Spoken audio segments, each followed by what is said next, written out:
Good afternoon. It's a pleasure and honor to be here. My name is Joy Nussen. I'm the founder and executive director of Equine Works, Horses Reading People. It's also my honor and privilege to be collaborating with Dr. Miller and all of the staff at Journey Coaching and Counseling. It's a new venture together and very excited about that. I'm a licensed marriage and family therapist. I'm also certified in the advanced certification process with an agency called EGALA. We're in about 50 countries. The certification is through EGALA, and it's called, the acronym is for Equine Assisted Growth and Learning Association. The EAP model, or Equine Assisted Psychotherapy model, that I utilize, I just want to start by saying there's no horseback riding with the work that I do. This is an approach that's innovative. It's strength-based, meaning that the philosophy I provide a vehicle for others to discover solutions within themselves. And I work with large live biofeedback machines, aka horses. Also zebras. Equines also include zebras and donkeys, but at the present I work with horses. We work in the here and now, which for the clients that we're all familiar with today, I shouldn't even say clients, but the individuals we're talking about today, that's challenging, being in the here and now. Horses only can be in the here and now, which is great for all of us. I work with perceptions, I work with perspectives. An example of that is a session I just had last week, where a client, a gentleman, said to me, it was projecting things onto the horse. The horse is grumpy. And we said, well, let's take a walk. And we walked on the other side of the arena. Let's take a look now. And just that perception, just that perspective change is monumental for all of us, regardless of who I see in the horse arena. We focus on nonverbal behaviors. The horse is instrumental in this. Horses have lived for, it's controversial, people say 45 million years, some people say 50, but it's a lot of million years. And horses have survived because of their ability to read intention. That is one of their best gifts to man, is their eyes are on the side of their heads. So they are prey animals. They're not like us or dogs. We're predators. We can hunt. We can take care of ourselves in that way. But horses have that peripheral vision.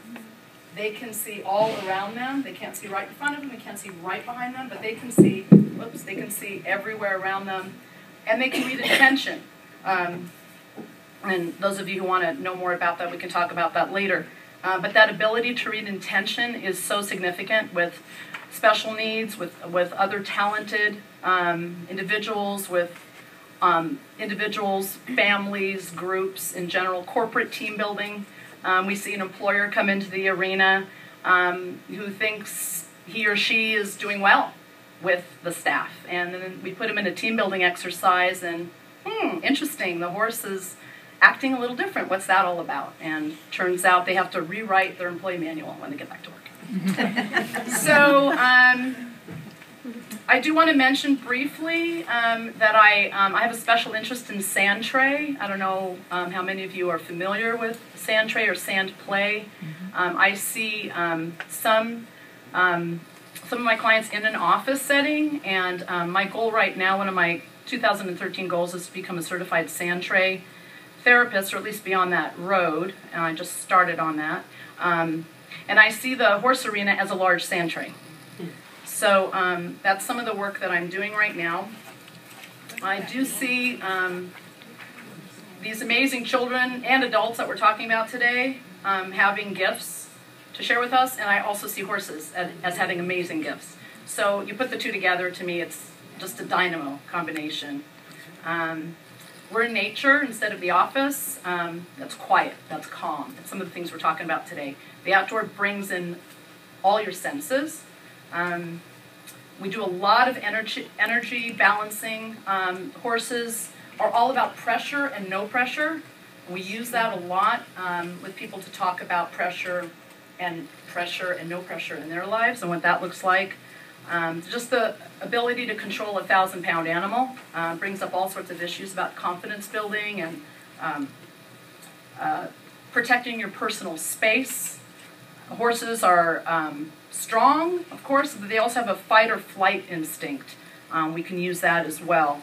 And the last piece I wanted to mention is the herd environment. When you see, when you're involved in a session with a group of horses, the one thing that we do most have in common with horses is the herd environment, the social structure that we can relate to as people.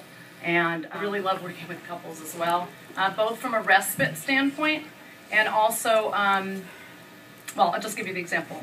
You decide for yourself. So this is a couple that has had marital issues for many years. They just keep sticking it out and sticking it out. One day they came into the arena and I said, build your marriage. And I just had materials, props, whatever. And I stood on the opposite side of the arena, so I purposely wouldn't hear anything that they were saying. Because in the kind of work I do in the horse arena, it doesn't matter what people are saying. It's nonverbal is the focus and what the horses are doing.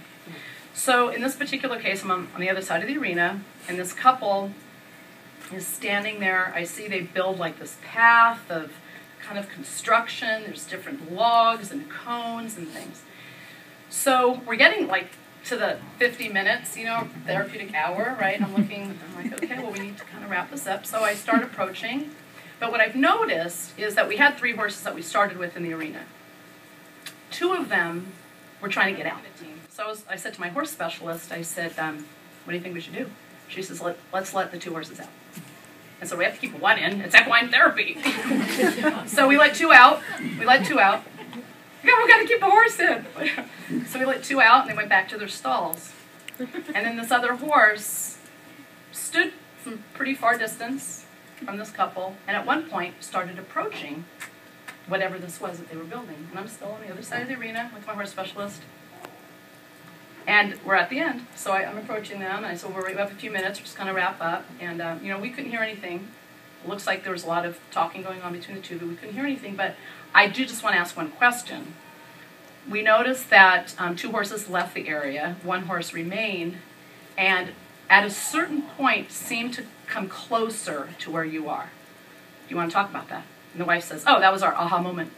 And I said, what do you mean? So they start telling me that when she took a log and laid it down in front of her husband and said, this is when I decided we were roommates. That's when the horse approached. There was a lot of emotion coming from her at that time. He was crying. I've seen them in office-based work. I saw them for a while. I don't see them anymore, but I saw them several times after that. And they said, by far, that was the most monumental moment in their marriage, even though they had talked about it for so many years. That sand tray, if you will, that physical representation, that log is now in his head. It's this vision that really brought it home for him. And they started making changes. So that's how we do the sand tray.